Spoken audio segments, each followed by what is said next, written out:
Hi, my name is Rohit and welcome to DataOps Summit. DataOps role in SRE Observability and Measurement. This is going to be my topic today. We are going to talk about a lot of things around SRE measurement. This is not um, a session which is going to talk about actually what is an SRE. We are going to touch briefly on the aspects of how SRE is a transformation driver, how data and measurement side of SRE, which is related to error budget, which are key aspects which we talk about. Observability is another key aspect where we talk about the measurement. We introduce the concept of visibility engineering, where we can use visibility engineering for better usage. Then we see how DataOps propels these visibility engineering because SRE is about not only technology or data, but it's also about adoption. Then we'll talk about a little bit of some examples around, at the enterprise level. Then some of the key results, and then change in process and ways of working. That's how we're going to finish this off. So, coming back to the point of SRE as a transformation driver. Now, SRE or site reliability engineering, as you know, is a major cultural shift. Okay, but at the same time, there is a lot of usage of data, visibility engineering involved in it. We coined the word visibility engineering exactly for that reason. There's also other areas which are indirectly or directly affected by this, data management, which is around tech refresh, which is about process and automation and things of that sort. And we'll cover all of those aspects later in the slides. So one of the key drivers of SRE is absolutely culture, but and the ways of working.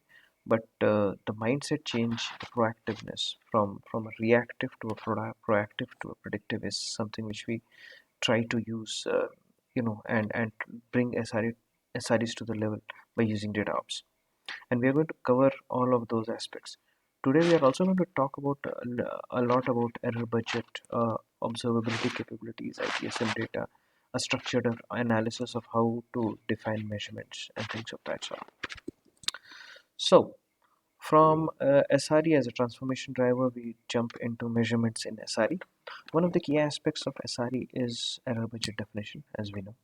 Now, we are broadly defining any measurements under the term error budget, which is not right. Error budget is mostly to do with how SREs work, how much improvement they are making. There is a distinct mindset change which is observed here, which is about the fact that there is no more measurement on KPIs. The measurements are mostly around how the improvement is happening. So there is a mindset difference. Now, to cater to these requirements from a site reliability engineering perspective, obviously observability plays a key part. A lot of advanced monitoring concepts will go into it. Then we have, obviously, people love churning out ITSM data, so that's also a key aspect which we have. And at the same time, we also have a setup where we have a structured analysis or a framework to define error budget, especially when it comes down to service-based setup, where we have time per incident, change quality, customer feedback, requests, projects, major incidents, and latency, availability, fault tolerance. All of these coming into what we define as reliability from an SRE standpoint. Okay, so in a nutshell, we talk about three things. We talk about obviously looking at observability to take out deduce actions. We also talk about, which is very much related to that, is about advanced monitoring.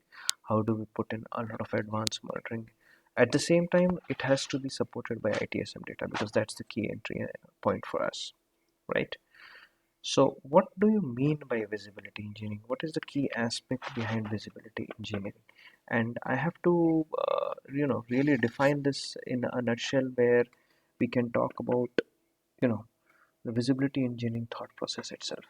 Now, visibility engineering thought process comes from the fact that we have to assimilate all of this data in. Now, we are not going to make SharePoints and make it a dump yard. We are also not going to talk about, you know, how do we make a data lake. We are going to talk about how do we use the data. We are not talking about how do we assimilate the data. Obviously, this entire design is based on the fact that we are planning to use Kafka and other tools to try to assimilate all of these in. There are basically four areas which we will try to concentrate. ITSM data is obviously number one, which is incident change and all the data which is recorded. Number two is component based log data which is coming in. Then we have even node based data, and these are more applicable for container based workloads where we can use the node based data to do a lot of predictive analysis, predictive maintenance. And the fourth most important thing is when you do the analysis on top of APIs, the ingress and outgress, and we'll discuss that also more in details. But this is how we want to put that framework in place. The intelligent automation framework will also be a plugin to this, where we can have different type of APIs, we can do things. But the real aspect would be around these four, and how we can use this through the DataOps, how this can be propelled using DataOps, where we have separate pipelines across, and we'll discuss that now, where we talk about how DataOps propels the visibility engineering setup. So what happens is, let's take the example of the four things which we discussed: the ITSM data, the component data, the node data, and the API data, right? And these are examples. There can be much more than that. Now, for ITSM data, how about talking about scenarios where we have, you know, automatic categorization happening based on ITSM? Today, in our current setup, there have been situations where when we get millions and tons of incidents and changes, we tend to dump this all on our SMEs and say, okay, all right, how do we figure out what is it about, right? And what is the technical issue behind it? Well, the best way to do it is we have a machine learning model with a, which can actually do this categorization at runtime, at real time, and then pass it on. Now, at an enterprise level where we have so many customers with different ways of doing operation, different thresholds, different type of incidents which are getting generated, we definitely need to have different pipelines. Otherwise, it will not work out. The second part is the component data, where that's where we talk about prediction based setup. We can do the predictions based on infrastructure logs. We can do the prediction based on application logs. We can do the predictions based on or analysis, not only predictions, the analysis based on any of these components which we are talking about. There is also a case of node data analysis, which is a key aspect here, especially in a container based setup, where we can have a lot of cluster nodes which are there, and we can actually put in the effort to look at how those can be used for doing not only causal analysis, not only looking at observability, but also looking at predictions. And based on predictions, you can definitely define things. You can define budget. You can allocate budget for a specific case, so on and so forth. So the opportunities are numerous. And then we have the API data. Now, this is a very unexplored area and a very nascent area from a perspective that the API data can be at any component level, can be ingress, can be outgress, can be ingesting, can be from any different angle, right? And that's where the use case becomes a very important topic. Like, for example, just to reiterate what we are talking about, the sprint based development obviously will propel this, where we have more and more accuracy as we go. From an ITSM data perspective, the DevOps team or the ops team will have absolute view on technical categorization at real-time, separate dev data pipelines for each service, because all these logics are going to be used and reused, so we need separate pipelines, separate ways of working, so on and so forth. The component data and the node data is more to do with node predictions for elasticity.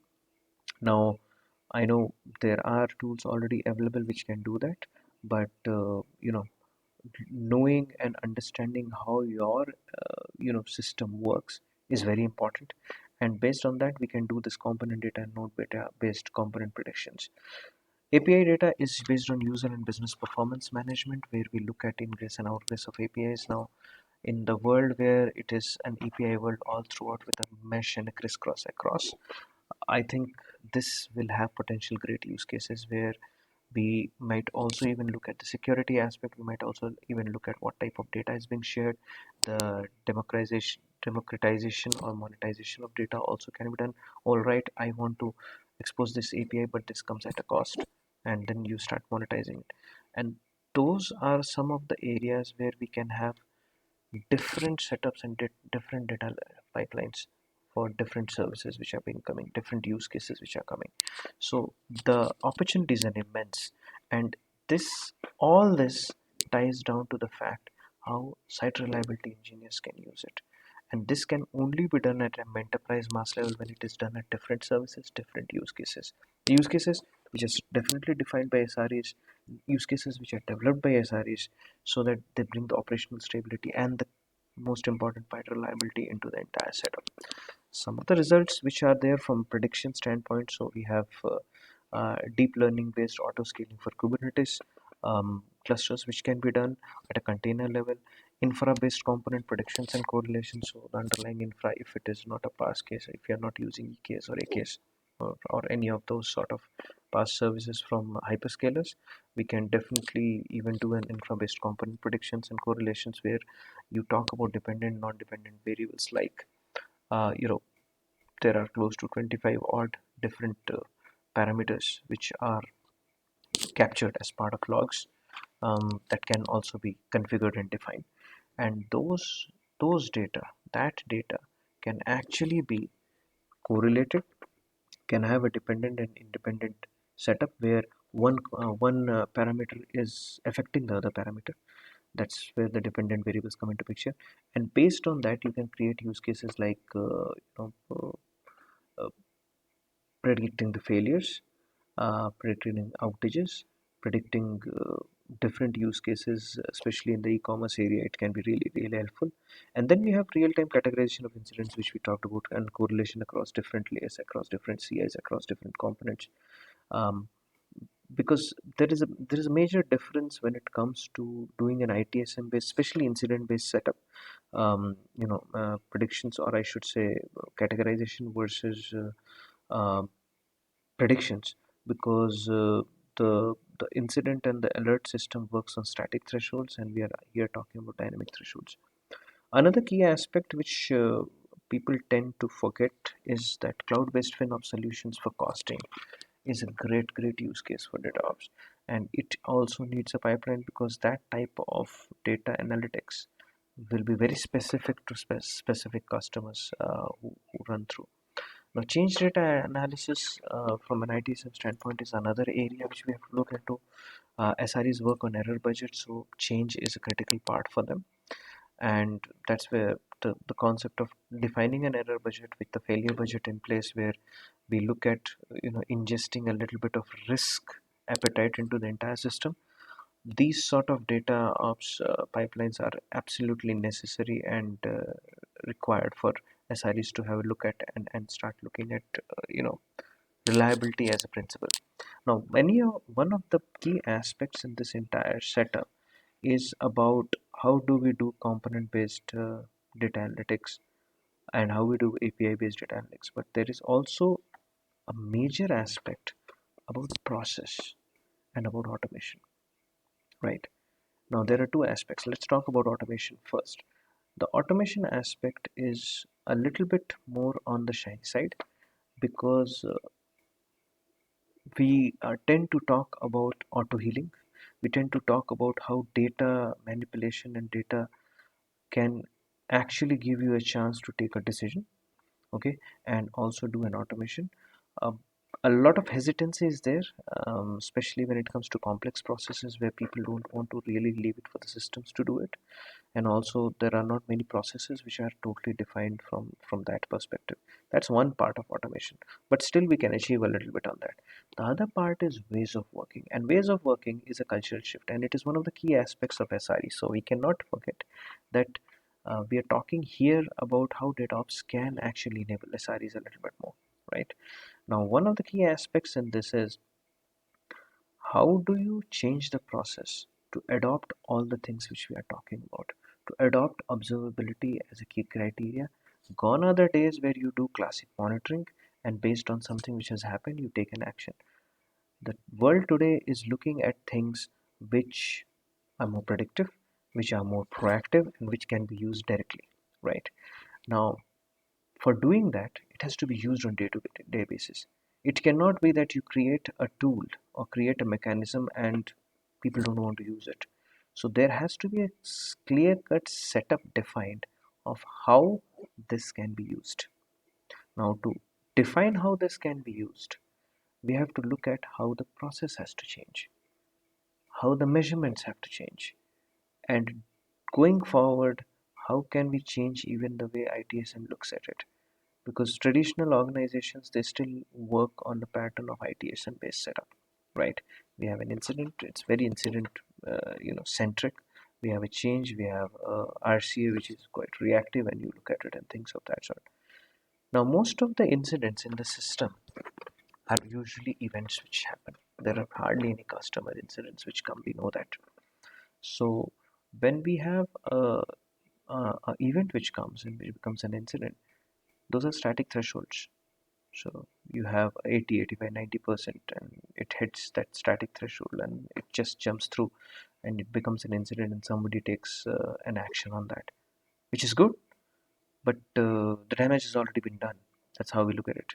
And it's very linear. Predictions are very linear, right? You look at on an Excel sheet, and then based on that, you take a decision. That's not always the most accurate one. The same applies for where we do storage predictions, the classic ops, if I'm talking about infrastructure. And a lot of container-based setup or Kubernetes-based setup are still very hands-on and very configuration-based based on the tools. Now, today, still in all of this, one common aspect is that they do a lot of incident-based setup, right? How do we change it? We make all this prediction, we call all these things out which we discussed before this. We have different pipelines generating so many different things, from prediction, from a machine learning perspective, from things which are not visible to naked eye, but data is showing you that these things can be done. And SREs, from an observability and advanced monitoring perspective, it's absolutely necessary they use it. So this is what we proposed. We wanted to change the way of working. Now, how do you change the ways of working? The only way to change the way of working is you have to define a new way of doing it. And I'll give you a hypothetical scenario, an example, which will make it look much real. Now, today, the incident-based setup or a classic monitoring-based setup is you look at the screens or you get an incident, and based on that, you take a decision, right? You solve an incident, there's a proper process put in place through ITL, and the quality monitors it, and based on that, the decision is taken. Now imagine from tomorrow onwards, the same team is going to work on predictions. Now all of a sudden, a SRE or a DevOps engineer looks at something in the future, which is like it's going to come 4 hours, 6 hours, or even 8 hours, 10 hours down the line, and say there is going to be a failure somewhere. Now what is the process he's going to follow? He or she is going to follow. That's not defined yet. Okay, what is he or she supposed to do? Is he or she supposed to raise an incident? Well, that goes back to the process which we were defining before, running before. Or does that person or that SRE actually start working on the problem? And how much time does he have? Because this is a prediction based setup, right? You never know what's going to happen, right?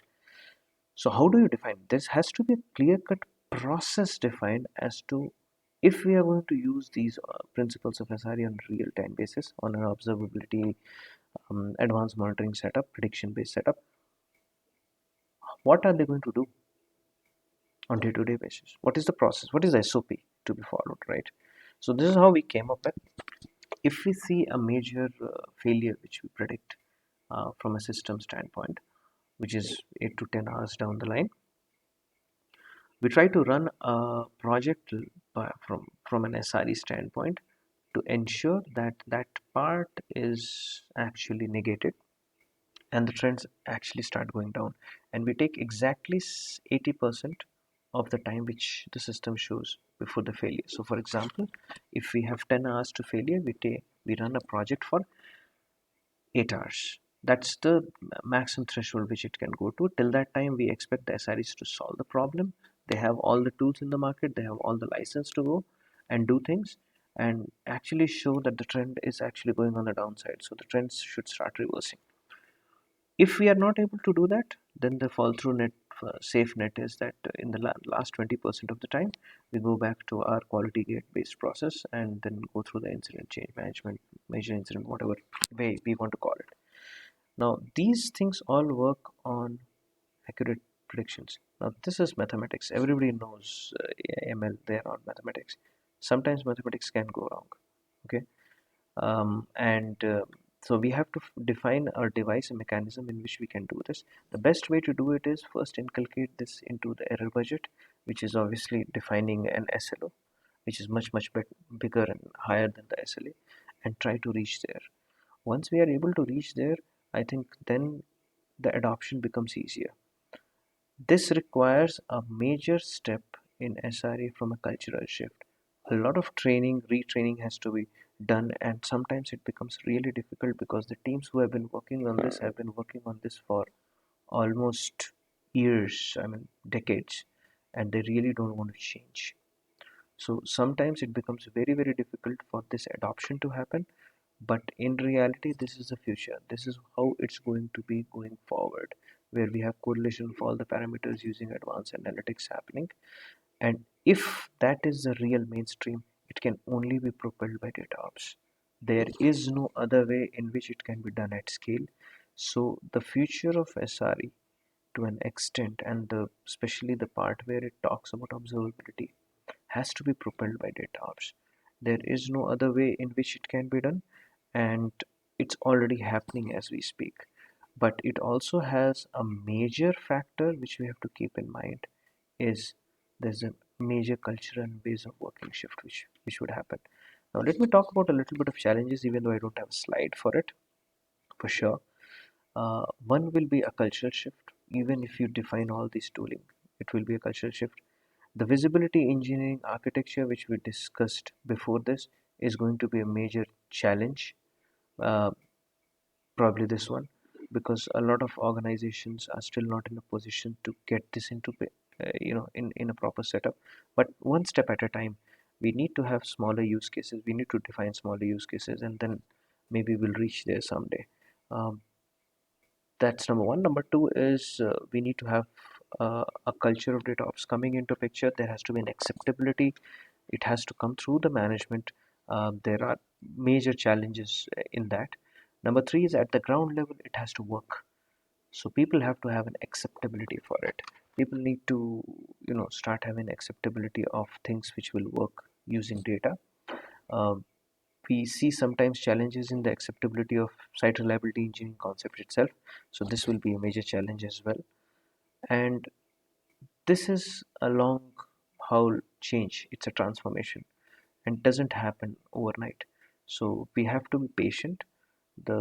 It's not for instant gratification, as we say. It is a long haul, you know, paradigm shift from what was being done to what we will be doing in future. So these are some of the aspects which have to be kept in mind while we do this sort of transformation. Thanks again for being here and listening, and hope you liked it.